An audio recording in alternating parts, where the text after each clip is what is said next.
जी भैया। आज मैं एक बहुत ही गंभीर विषय से पूरे देशवासियों को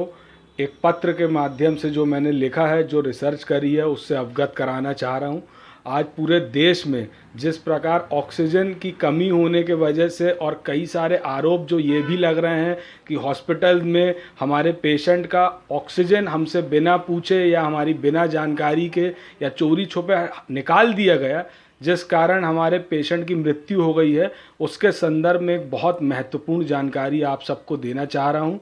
सबसे पहली बात, जो कि भारत का एक राजपत्र है जो कि सन 2002 में भारत सरकार द्वारा लागू किया गया था, जिसका नाम है Indian medical council professional conduct etiquettes ethics regulation act 2002।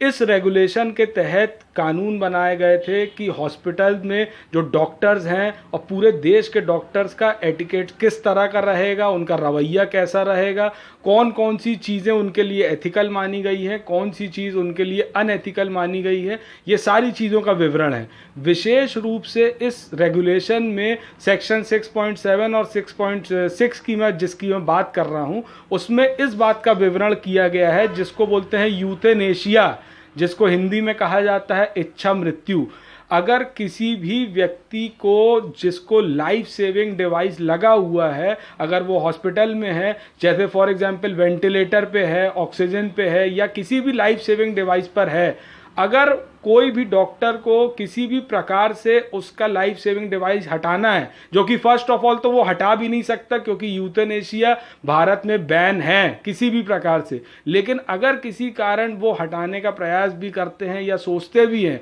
तो उसके लिए एक पूरा का पूरा डॉक्टर्स का एक दल तैयार किया जाता है। वो डॉक्टर्स का दल एक पूरा का पूरा लेटर बना के चीफ मेडिकल ऑफिसर को भेजता है। चीफ मेडिकल ऑफिसर उस पर अपनी टिप्पणी देते हैं और उसके बाद अगर वो परमिशन देते हैं तब जाके ये चीज़ हो सकती है, जो कि भारत के इतिहास में आज तक तो नहीं हुआ है। तो मैं आप सबको इस वीडियो के भी, चैनल के भी माध्यम से, इस लेटर के माध्यम से पहले तो ये जागरूक कराना चाहता हूँ कि अगर ऐसा कहीं पर भी आपके साथ, आपके परिजन के साथ या किसी भी पेशेंट के साथ हो रहा है जहां ऑक्सीजन की सप्लाई आपसे बिना पूछे हटाई गई है, तो वहां आवाज़ उठाइए। किसी भी प्रकार से ये चीज़ नहीं हो सकती है। ऑक्सीजन की सप्लाई हटाने का प्रावधान, ना ही पावर किसी के पास भी नहीं है। सेकेंडली, ये ह्यूमन राइट का क्लियर उल्लंघन है, जो कि इस रेगुलेशन में भी इस बात का विवरण है कि किसी भी प्रकार से कोई भी मरीज को, उसके परिजन को, अगर आप कोई भी टॉर्चर करते हैं,